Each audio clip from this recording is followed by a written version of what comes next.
Shalom Bapak Ibu, Saudaraku yang dikasihi oleh Tuhan, pemirsa Voice of Seven dimanapun Anda berada. Kembali kita bertemu dalam siaran pelajaran Sekolah Sabat pada hari ini. Dan kita sudah masuk pada triwulan yang keempat, tahun 2025. Dengan judul besar, Pelajaran Iman dari Yosua. Pelajaran Sekolah Sabat ini disiarkan dari studio Voice of Seven, Jalan Tanjung Anom nomor 7, Kantor Conference Jawa Kawasan Timur, Surabaya. Dan program ini adalah kerjasama dua departemen KJKT, yaitu Departemen Sekolah Sabat dan Departemen Komunikasi. Sebelum kita memulaikan, informasi untuk kita apabila saudara ingin didoakan atau ada pertanyaan-pertanyaan menyangkut dengan firman Tuhan atau hal-hal rohani, saudara boleh menghubungi nomor yang tertera di layar ini. Oke, saya Pendeta Muda Roy Kemaringka akan memimpin menjadi narator untuk pembahasan Sekolah Sabat pada hari ini. Dan seperti biasanya ada narasumber yang sudah kami undang. Saya akan perkenalkan kedua narasumber pada hari ini. Yang pertama adalah Pendeta Muda Michael Manawan. Beliau adalah Gembala Jemaat Turen, Malang. Shalom Pak Pendeta Manawan. Shalom Pendeta Royke, Shalom Pendeta Sirait, dan Shalom buat semuanya yang menyaksikan. Yang kedua adalah hamba Tuhan Pendeta Muda Paul Sirait. Beliau adalah Gembala Jemaat Muncar, Banyuwangi. Shalom, Pendeta Sirait. Shalom, Pendeta Roy Kemaringka, Pendeta Michael Manawan, dan seluruh pemirsa. Pelajaran Sekolah Sabat yang akan kita bahas pada hari ini adalah pelajaran yang keempat dengan judul Konflik di Balik Semua Konflik. Tapi sebelum kita memulaikan diskusi ini atau pelajaran ini, kami minta kesediaan untuk Pendeta Manawan untuk doa buka. Baik, mari kita satukan hati kita, mari kita tunduk kepala dan kita berdoa. Ya Tuhan Allah Bapa kami yang bertahta di dalam kerajaan sorga, puji syukur kami panjatkan kepadamu ya Tuhan. Pada saat ini kami boleh kembali untuk merenungkan akan firman-Mu. Melalui pelajaran Sekolah Sabat yang akan kami pelajari pada saat ini, biarlah Roh Kudus-Mu bekerja sama di dalam hati dan pikiran kami, agar kami juga boleh mengerti dan kami boleh memahami akan setiap firman yang hamba-Mu dan Pendeta Sirait nanti akan sampaikan, dan juga akan dipimpin oleh hamba-Mu Pendeta Roy Kemaringka. Urapan kuasa Roh Kudus-Mu menjadi bagian kami semua. Di dalam nama Tuhan Yesus kami telah berdoa dan mengucap syukur. Amin. Amin. Baik, terima kasih Pak Pendeta. Judul pelajaran yang akan kita bahas pada hari ini adalah konflik di balik semua konflik. Apa maksudnya judulnya ini ya? Kita baca dulu ayat temanya, terdapat di dalam Yosua pasal 10 ayat 14. Berbunyi demikian.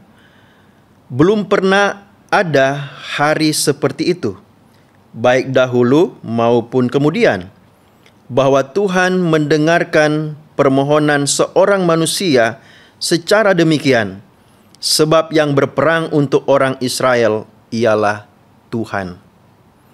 Apabila kita membaca kitab Yosua, maka kita akan menemukan di dalam kitab ini banyak tentang peperangan.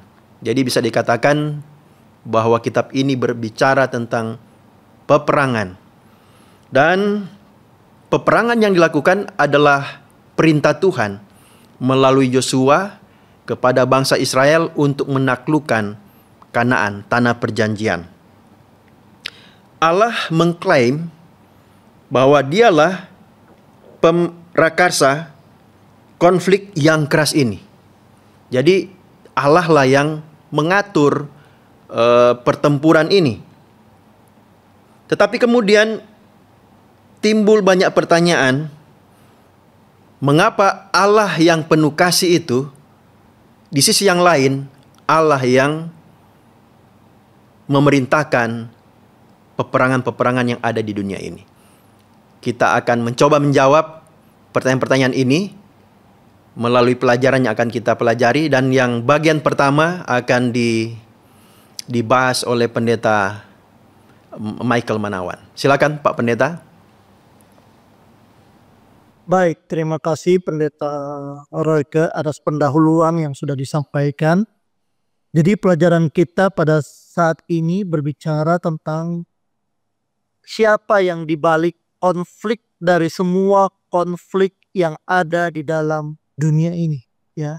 Mau itu konflik yang besar antara bangsa dan bangsa, negara dengan negara, ataupun konflik yang kecil, ya, antara sesama, ataupun di dalam konflik rumah tangga dan lain sebagainya. Bahkan di gereja pun kadang ada konflik, ya, dimanapun saudara berada. Pada saat ini kita akan melihat dari kitab Yosua bagaimana peristiwa ini terjadi setelah mereka ditinggalkan oleh Musa dan dilanjutkan, atau tongkat estafet dilanjutkan kepada Yosua. Kalau kita sudah pelajari dari pelajaran-pelajaran sebelumnya, bagaimana Yosua adalah seorang abdi daripada abdi Tuhan, ya, kemudian dipakai untuk menjadi seorang pemimpin bagi bangsa Israel. Israel pada saat itu baru saja menyeberangi sungai Yordan. Kalau kita tahu bersama bagaimana Israel, mereka melewati berbagai halangan, tantangan, rintangan, yang mana Tuhan mau ingatkan bahwa Tuhan sendiri yang sudah mengeluarkan bangsa Israel keluar dari tanah Mesir, ya. Israel baru saja menyeberangi sungai Yordan dan menginjakan kaki di tanah musuh. Kita tahu bersama, ya, tanah musuh ini atau benteng Yeriko itu sangat-sangat luar biasa, ya. Ya, kalau kita mempelajari pelajaran ini, bangsa Israel ini tidak punya kekuatan senjata atau diajarin militer, tidak pernah, ya. Tetapi mereka dihadapkan dengan peperangan atau kondisi di mana mereka harus dihadapkan sama seperti seorang militer, ya. Di dalam pelajaran kita dikatakan benteng Yeriko terbentang di depan mereka, pintu-pintu gerbangnya tertutup rapat. Pada titik ini bangsa Israel tidak mengetahui strategi perang apapun.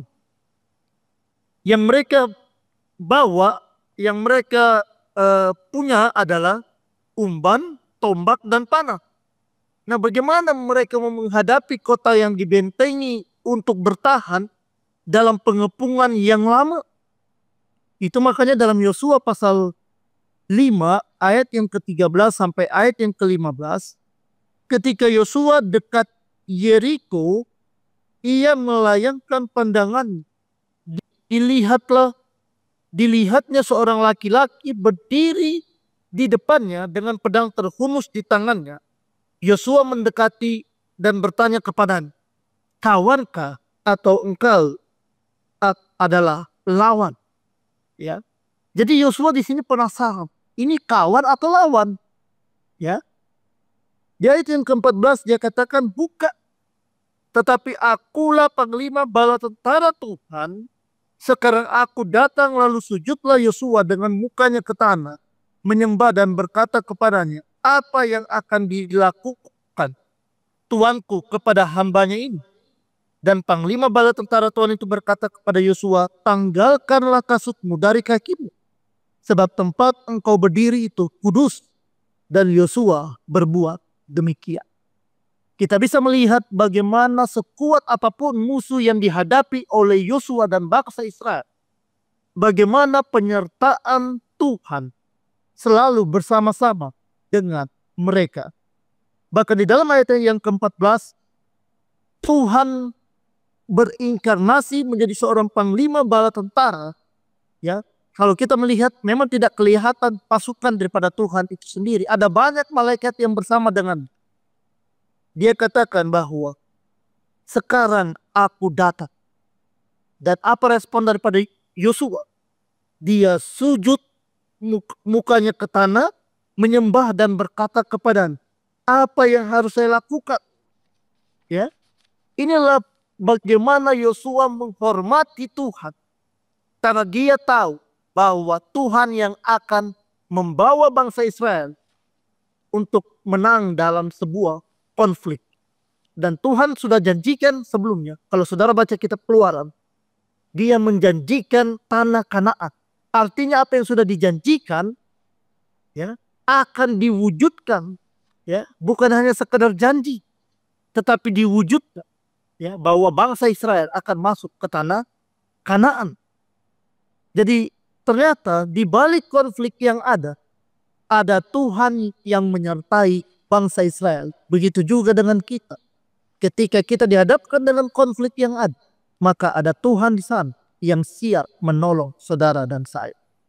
Kemudian di pelajaran hari ini kita akan melihat lebih luas lagi awal mula konflik di dalam dunia ini terjadi. Ternyata jauh sebelumnya sudah ada antara yang baik dan yang jahat. Antara Tuhan dengan malaikat-malaikatnya. Dan juga setan dengan para malaikatnya. Saudara boleh baca itu di dalam kitab Yesaya dan Yehezkiel. Ini merujuk kepada konflik tersebut. Meskipun beberapa komentator mencoba untuk membatasi makna Yesaya 14 dan Yehezkiel 28. Di dalam Yesaya menyajikan sebuah perumpamaan yang menyampaikan makna di luar konteks historis. Sedangkan Yehezkiel membuat perbedaan antara pangeran Tirus dan raja Tirus. Menurut Daniel pasal 10 ayat yang ke-12 sampai 14, makhluk-makhluk sorgawi yang memberontak ini menghalangi penggenapan tujuan-tujuan Allah di bumi. Dalam terang hubungan antara sorga dan bumi. Inilah kita harus memahami peperangan Israel yang direstui oleh Allah. Kita harus mengenalnya sebagai manifestasi dunia dari konflik besar antara Allah dan iblis. Dan antara yang baik dan yang jahat. Semuanya pada akhir. Ya, konflik ini semuanya tujuannya. Akhirnya nanti bertujuan untuk memulihkan keadilan dan kasih Allah yang di dalam dunia yang telah jatuh ke dalam dosa. Pada akhirnya nanti kita akan melihat siapa yang berhak, siapa yang menang dalam konflik ini. Si yang baik atau yang jahat. Di mana posisi saudara? Apakah saudara berada di posisi yang baik atau sekarang saudara berada pada posisi yang jahat? Ya. Melalui pelajaran ini kita diingatkan kembali bahwa ada Tuhan yang bersama-sama yang telah memimpin bangsa Israel. Allah yang sama juga memimpin kehidupan kita untuk setia di dalam Tuhan. Dan di pelajaran hari Selasa ini sangat menarik. Di dalam sebuah peristiwa, di dalam konflik yang terjadi, pada akhirnya Allah berperang melawan dosa dan tidak akan membiarkan konflik ini selamanya. Tuhan sendiri akan menjadi pahlawan. Ya. Dia katakan dalam terang ini peperangan melawan penduduk bumi harus dilihat sebagai tahap awal dari konflik ini. Yang akan mencapai puncak di kayu salib. Ya. Tuhan adalah pahlawan. Dia akan menyelamatkan saudara dan saya. Dia akan menebus dosa manusia. Kematiannya di kayu salib itu menjadi buktinya bagaimana kasih Allah. Walaupun Allah sendiri di dalam pelajaran sekolah sahabat kita di Alkitab juga. Ya, banyak untuk menyuruh berperang. Tetapi ingat, Tuhan bersama-sama dengan kita. Dia membenci sifat yang jahat, bukan manusia. Dia mau menolong saudara dan saya untuk menjadi pengikut-pengikut Tuhan yang setia. Apa karakternya? Karakternya adalah kasih itu sendiri. Baik, saya kembalikan kepada moderator. Baik, terima kasih Pendeta Michael Manawan. Pelajaran yang sangat menarik ya. Di sini kita sudah mulai melihat ada jawaban-jawaban yang mulai tersingkap ya. Ternyata konflik di balik segala konflik itu awalnya dari sorga ya, di mana iblis atau malaikat Lucifer itu dia jatuh dalam dosa, kemudian memberontak, dan kemudian bersama dengan pengikutnya dia dibuang ke bumi. Dan di bumi ini dia berhasil menggoda Adam dan Hawa, dan itulah awal dari konflik yang ada di dunia ini yang tidak pernah berhenti. Jadi artinya Tuhan itu suka berperang dalam tanda kutip ya. Tuhan atau Allah itu berperang melawan dosa. Dan tadi sudah dibahas bahwa tidak ada yang posisi netral ya, tidak ada yang posisi netral. Semua harus memilih di pihak Tuhan atau di pihak setan atau iblis. Jadi disinilah akhirnya terjadi pertempuran-pertempuran. Dan Yesus akhirnya harus datang ke dunia dan dia harus berkorban untuk mengalahkan dosa dan maut. Oke, kita akan lanjut pada bagian yang kedua, dan bagian yang kedua ini akan dibahas oleh Pendeta Paul Sirait. Silakan Pak Pendeta.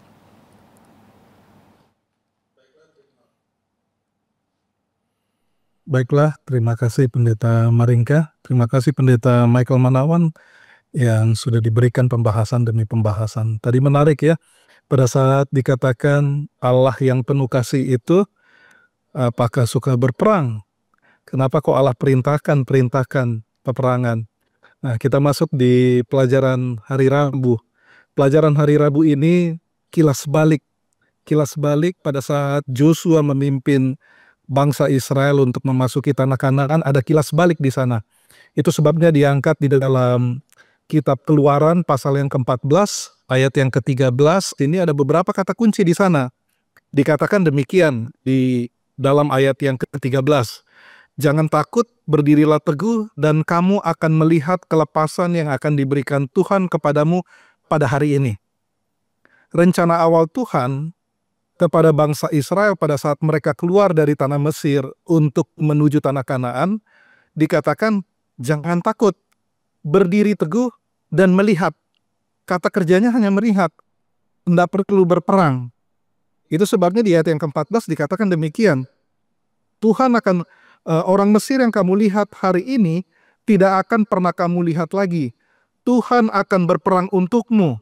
Kamu hanya perlu diam saja. Sebenarnya rencana awal Tuhan pada saat membebaskan bangsa Israel keluar dari tanah Mesir menuju ke tanah Kanaan itu tanpa peperangan. Itu sebabnya Tuhan suruh berdiri teguh. Berdiri teguh, jangan takut, dan lihat. Kata kerjanya hanya melihat. Tidak ada peperangan di sana. Dan di pelajaran hari Rabu ini, Tuhan buktikan pada saat bangsa Israel dikejar oleh Firaun beserta dengan 600 kereta kuda lengkap dengan perwiranya. Ini 600 kereta kuda lengkap, tandanya peralatan tempur yang lengkap ini, mengejar bangsa Israel untuk dikembalikan lagi ke tanah Mesir. Bangsa Israel tidak berperang di sana. Tuhan yang berperang untuk bangsa Israel. Itu sebabnya di ayat yang ke-25, orang-orang Mesir katakan demikian. Marilah kita lari dari hadapan orang Israel sebab Tuhan berperang untuk mereka melawan orang Mesir. Di pelajaran hari Rabu mengingatkan, pada saat bangsa itu keluar dari tanah Mesir, belum terkontaminasi akan persungut-sungutan di padang gurun ataupun di perjalanan mereka. Dan rencana awalnya, Tuhanlah yang menuntun mereka. Maksud Tuhan, jangan takut, berdirilah teguh. Tuhan punya rencana yang baik bagi bangsa Israel. Dan di pelajaran hari Rabu ini kilas balik. Bila mana Joshua, pemegang tongkat estafet Musa, memimpin bangsa Israel itu sama pada saat mereka keluar dari tanah Mesir, belum bersungut-sungut, Tuhan yang berperang akan mereka. Tetapi sayang, di pelajaran hari Kamis ada opsi terbaik kedua. Tadi opsi yang pertama diterangkan di pelajaran hari Rabu. Bahwa Tuhan menjawab, Tuhan tidak suka sebenarnya berperang. tidak suka berperang, tetapi Tuhan menegaskan kepada bangsa tersebut melalui Musa bahwa Tuhanlah pemimpin bangsa itu yang membebaskan mereka. Lalu di pelajaran hari Kamis ada opsi terbaik kedua. Apa opsi terbaik kedua? Diangkat dari kitab Keluaran pasal yang ke-17 dan Yosua pasal yang ke-6, satu paralel. Kalau kita lihat di kitab Keluaran pasal yang ke-17, sebelumnya bangsa Israel mengalami dua perjalanan yang hampir mirip. Di padang gurun Syur, mereka berjalan 3 hari tanpa menemukan air, mereka bersungut-sungut. Lalu bertanya, adakah Tuhan di antara kita? Atau di tengah-tengah kita? Lalu di pasal berikutnya, mereka kembali lagi bersungut-sungut di padang gurun Sin. Pada satu tempat ke tempat yang lain tidak menemukan air, sehingga melalui persungut-sungutan itu, Tuhan mendidik mereka harus bertempur melawan bangsa Amalek. Opsi terbaik yang kedua, bukan berarti karena kekuatan mereka, bukan berarti karena kehebatan militer mereka, bukan. Tetapi oleh karena Tuhan memberikan kesempatan lagi bagi bangsa Israel untuk belajar. Itu sebabnya pada saat Musa naik ke atas bukit ditemani oleh Hur dan Harun, pada saat mengangkat tangan Musa, bangsa Israel menang untuk melihat ada kebesaran Tuhan di sana. Dan begitu juga di Yosua pasal yang ke-6, opsi terbaik kedua. Bila mana kita melihat tadi di dalam kitab Keluaran pasal yang ke-17 dan kitab Yosua pasal yang ke-6, dikatakan pada saat rencana awal bagi bangsa Israel itu yang mana tidak mencakup peperangan, tetapi oleh karena persungut-sungutan bangsa Israel, maka Tuhan mendidik bangsa itu untuk pergi berperang. Tetapi kembali lagi, dasarnya seperti yang diajarkan ataupun yang diulas di pelajaran hari Rabu. Bukan oleh karena kekuatan mereka, bukan oleh karena kemahiran mereka berperang. Mereka boleh dapat menang melawan bangsa-bangsa yang mereka lawan, baik itu bangsa Amalek, baik itu kota Jericho. Nah, di dalam pelajaran hari Kamis ini mengingatkan, pada saat Tuhan berencana ataupun memimpin bangsa tersebut keluar dari tanah Mesir, bukanlah melalui peperangan. Dan di pelajaran hari Rabu, pelajaran hari Kamis menegaskan, bukan karena Tuhan suka akan peperangan, tetapi oleh karena Tuhan rindu mendidik bangsa tersebut. Oleh karena melalui persungut-sungutan, maka diizinkan bangsa tersebut melihat kebesaran Tuhan melalui peperangan yang mereka harus lewati, melalui peperangan yang mereka harus hadapi. Dan pelajaran hari Jumat mengatakan, Tuhan yang berdaulat atas alam semesta turun tangan. Bukanlah maksudnya agar mereka itu memperoleh negeri itu melalui peperangan, melainkan melalui penurutan yang seksama atas perintah-perintahnya. Di pelajaran hari Rabu, hari Kamis, dan hari Jumat merupakan pelajaran yang paralel, seperti mata rantai, bahwa mengingatkan kembali melalui peperangan, baik itu di kitab Keluaran pasal yang ke-17 dan kitab Yosua pasal yang ke-6, untuk mengingatkan dan menegaskan bangsa tersebut. Seharusnya tidak perlu seperti itu. Dan itu sebabnya di kitab Yosua pasal yang pertama diingatkan kembali penurutan akan Tuhan. Penurutan akan Tuhan, obedience, ataupun percaya sepenuhnya kepada Tuhan, maka Tuhan yang berperang ataupun Tuhan yang akan bertindak bagi bangsa tersebut. Inilah yang bisa saya sampaikan di bagian yang kedua. Saya kembalikan kepada moderator kita, Pendeta Royke. Terima kasih, Tuhan berkati. Baik, terima kasih Pendeta Sirait yang sudah menyampaikan pelajaran bagian yang kedua ya. Dan memang pelajaran ini adalah pelajaran yang sangat menarik. Kita bisa melihat bahwa sumber konflik itu disebabkan oleh iblis ya, atau setan, atau ular naga tua itu yang memberontak di sorga dan dibuang di dunia ini bersama dengan malaikat-malaikatnya. Dan itulah awal dari konflik yang terjadi di dunia. Dan Tuhan turun tangan, Tuhan berperang melawan dosa, Tuhan berperang melawan dewa-dewa, melawan iblis dan pengikutnya. Namun siapa yang berpihak kepada Tuhan, mereka akan menang oleh karena Tuhan akan menjadi panglima yang akan memimpin Dan siapa yang berpihak kepada iblis, maka mereka akan menanggung akibatnya sendiri. Jadi kita bisa lihat di sini bahwa Allah memang adalah kasih, ya. Allah kasih, penuh anugerah, panjang sabar. Tetapi kita jangan lupa juga bahwa Allah itu adalah Allah yang adil. Dia memiliki hukum. Jadi Allah adalah kasih, penuh anugerah, kasih karunia, panjang sabar, tapi Allah juga adalah Allah yang adil. Jadi ini adalah bentuk penghakiman ketika Tuhan turun tangan. Inilah bentuk penghakiman ketika ciptaannya mengeraskan hatinya dan menolak akan Tuhan. Baik Bapak Ibu Saudaraku yang dikasihi Tuhan, nanti pelajaran kelima kita akan bahas lebih jauh lagi ya menyangkut hal ini. Dan terima kasih, pelajaran kita sudah selesai. Terima kasih tentunya kami ucapkan kepada kedua hamba Tuhan, Pendeta Michael Manawan dan Pendeta Paul Sirait, yang sudah membahas pelajaran kita di pelajaran yang keempat ini. Terima kasih banyak Pak Pendeta, Tuhan memberkati. Dan terima kasih tentunya untuk pemirsa Voice of Seven dimanapun berada. Sebelum kita akan tutup, kita akan berdoa terlebih dahulu. Kami minta Pendeta Paul Sirait untuk doa tutup. Baiklah, kita bersatu dalam doa.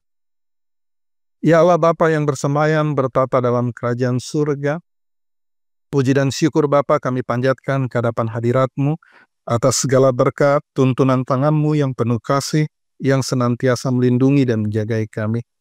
Pada kesempatan yang indah ini ya Bapa, di mana kiranya kami telah membahas dan menyimpulkan pelajaran sekolah sahabat yang keempat, konflik dari atas semua konflik.